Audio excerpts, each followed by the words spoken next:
I stood by and allowed my wife to almost kill our psychopath son. I was happy she did it. Okay, fair warning. This one is long as hell. Apologies for that, but this is very hard for me and I have been carrying it for a lot of years. On the advice of my therapist, I've written it all out to try to work out my feelings on it. He didn't advise me to submit it to Reddit, of course, but I have struggled with this for a long time, and I need to hear other people's opinion on it. I still really have no idea how I feel about it, even after all these years, but I will submit for judgment by the masses. I know I did wrong on some things, probably a lot of things. I tried to do my best that I could. My son was very troubled. Very troubled. If you have seen the movie We Need to Talk About Kevin, it will really help to understand what I'm talking about, because I swear to God, when I watched that film, I thought I was watching a documentary of my life. I felt like the writer must have had cameras hidden in my damn house. That's how accurate it was. The only difference is that in the movie, the boy appears normal to his father and only reveals his true nature to his mother. With my son, he didn't have that mask. His insane behavior was the same with everyone. From the day he was born, my son just came out wrong. He was planned, my wife and I tried to get pregnant, and were ecstatic when he was born. He was wanted and loved. We showered affection on him, and really tried to give him a happy childhood. But from the day we brought him home from the hospital, he was miserable. He cried for 13 months straight. I'm not exaggerating. 13 months without a break. He cried until he had no voice left and kept crying. You could see his little face scrunched up and no sound coming out, totally hoarse. There were times he would literally be crying in his sleep. I've never seen or heard of any other kid able to do that. We brought him to doctors, specialists, tried changing his diet, held him, rocked him, toys, swaddling, music, mobiles, everything we could think of. Nothing worked. 13 months of grating, grinding, no sleep hell. Once he got over the crying stage, we thought we were out of the woods. But it quickly became clear that for some unknown reason, he was just angry at being alive. I never saw that kid have a genuine, joyous smile once in the time I knew him. I saw him grin a vicious, horrible grin many times, taking a perverse pleasure from causing pain or suffering or breaking a rule. But a smile from real pleasure at something nice? No. Never. Not once. He had no interest in anything positive. He was fueled by hate, and everything he did was bent toward that. As soon as he could walk, his mission in life was to destroy things. He would break or try to break anything that came in his range, smash it, chew it, throw it in the toilet, whatever he could. After a while, he figured out how to get his diaper off and took great pleasure in shitting and pissing anywhere he could. After a while, he figured out he could hide it and started pissing and shitting in places we wouldn't find right away, grinding it into carpets, making it even more of a problem to clean and making the house stink. When he got older, ages 9 to 15, he would piss and shit in our bed until we got a lock on our door and he wasn't able to get in anymore. Then he'd just take a dump in the hallway in front of our room. That biological warfare started around 2.5 years old and he never grew out of it. I'll try to speed it up as I could literally go on for days about this stuff, but as he grew older, he became more and more unmanageable.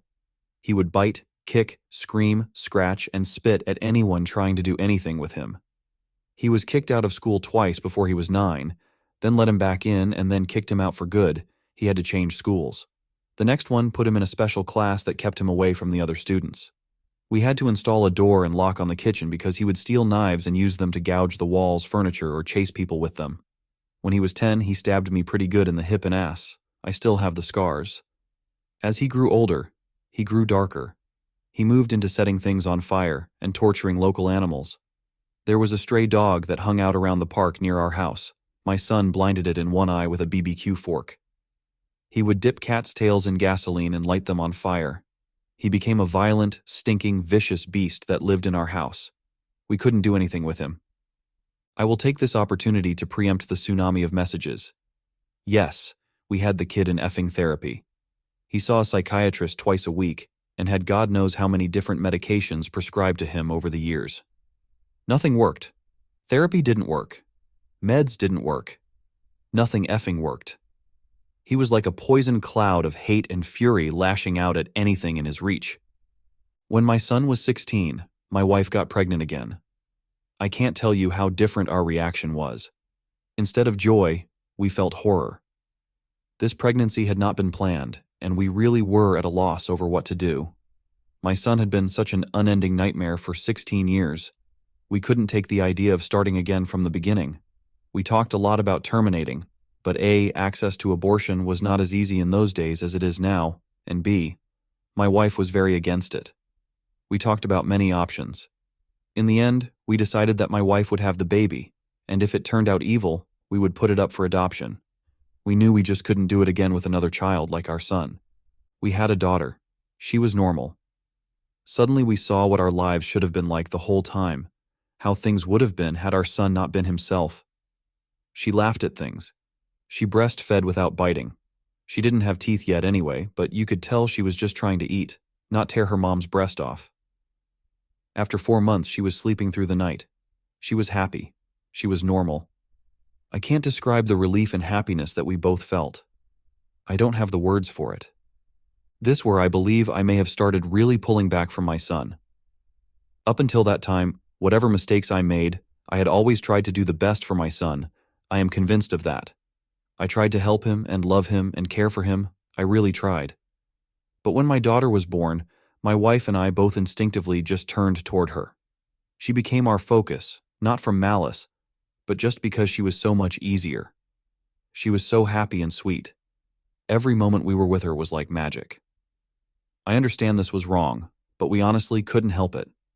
I don't have a better explanation than that. My son hadn't given a shit about my wife being pregnant. I honestly don't know if he really understood it, but when we brought our daughter home, he started acting out even more. I didn't think it was possible, but he took it up another notch. At this time he was 17, and we were having blowout screaming matches daily. Usually after we fought, he would storm out of the house and disappear for hours at a time or come back the next morning. It was a relief. I started to actually look forward to our fights because it would get him away from us for a while. After the birth of our daughter, my relationship with my son was almost entirely gone. Our only real interactions were screaming at each other. My wife was even worse with him. She just had nothing left. By that time, if our son even came into the same room as her, she would just stop whatever she was doing and start screaming, "Get the F away from me! Get away, get the F out!" until he left.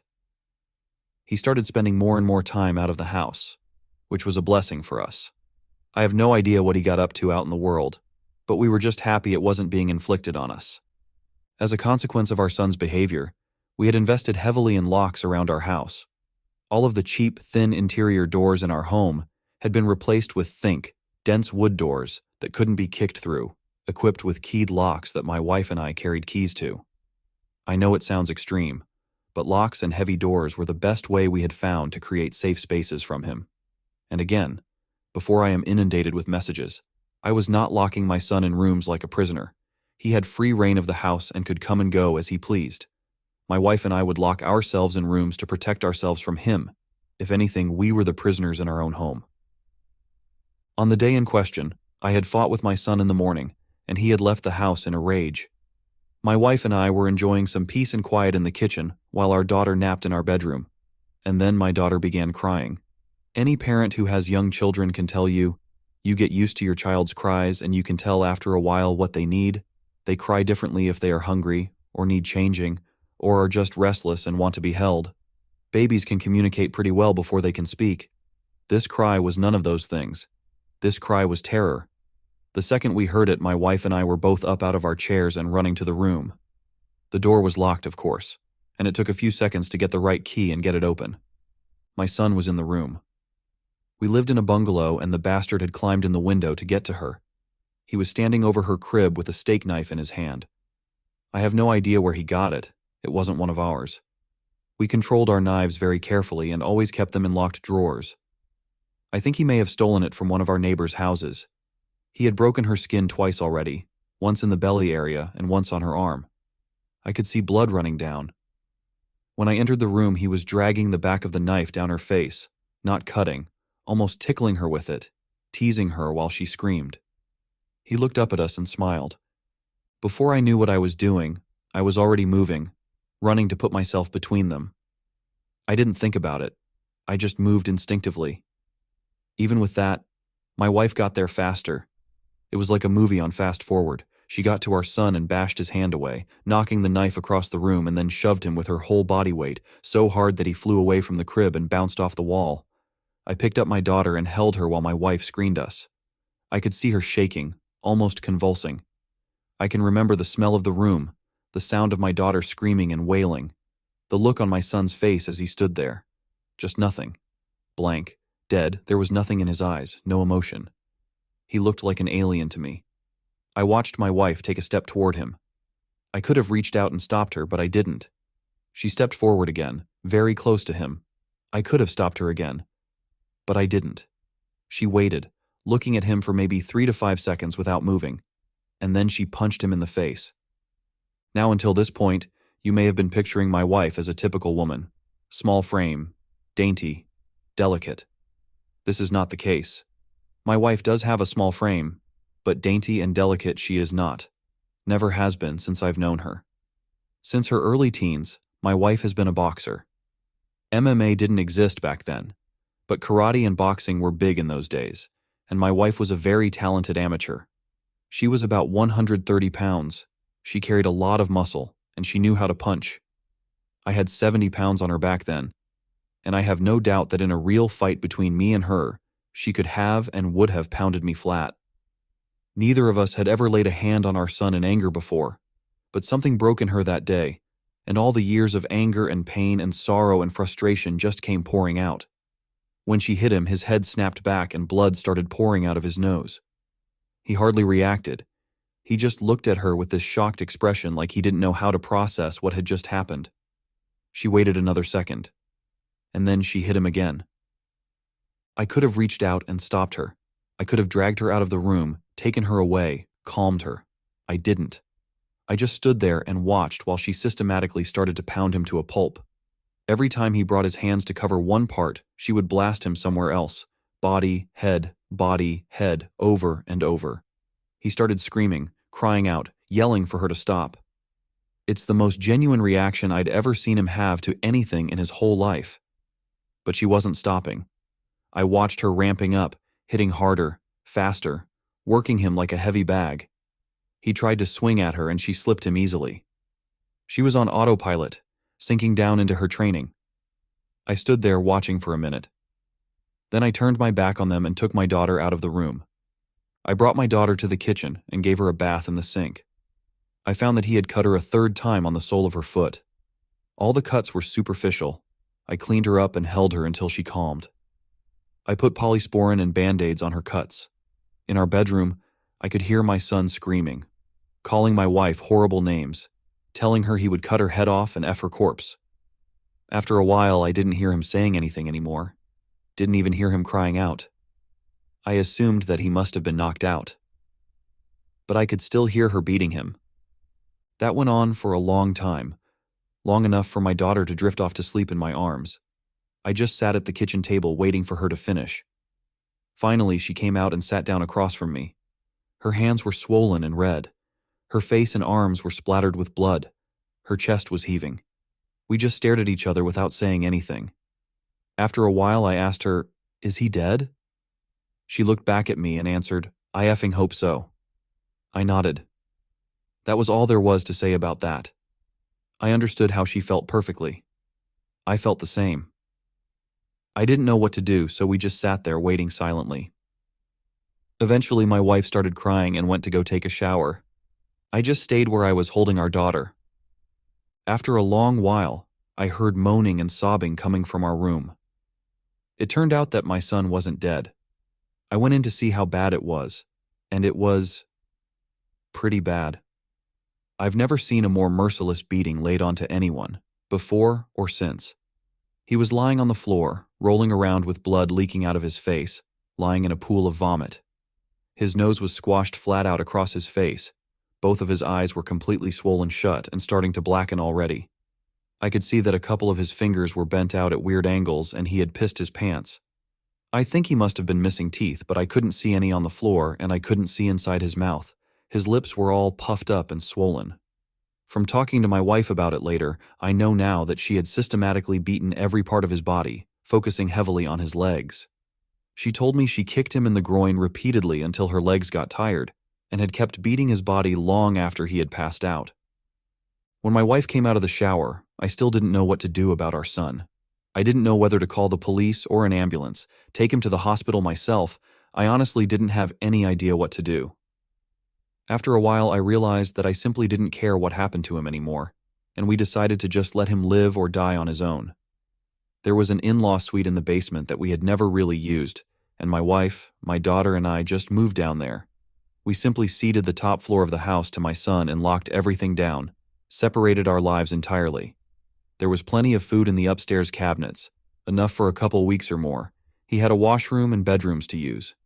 We had a washroom in the basement, a small kitchenette, and a separate entrance, so we just stopped going upstairs. We just decided we were done with him. I figured we'd let his food run out and see what happened. Over the next week, we could hear him moving around upstairs sometimes. I think he just spent most of time lying in bed recovering. I went to work, watching on high alert in case he attacked me in the driveway. But he never did. My wife stayed home with our daughter.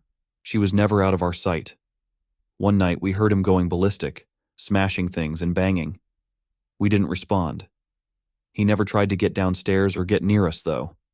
I think he was afraid that if he got near us again, my wife might finish the job on him. After 3 weeks down in the basement, we hadn't heard anything from up above for a few days, and I ventured upstairs to the main floor of the house. The place was demolished, and there was no sign of my son. He was gone.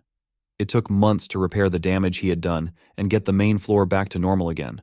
There was food and shit smeared all over the walls and broken glass on the floor, big holes in the drywall. He had ripped the place apart. He tore up the linoleum in a corner of the kitchen and emptied an entire foam fire extinguisher into the living room. I feel thankful that he didn't burn the house down with us in it. I'm honestly not sure why he didn't. The kid wasn't shy about lighting things on fire.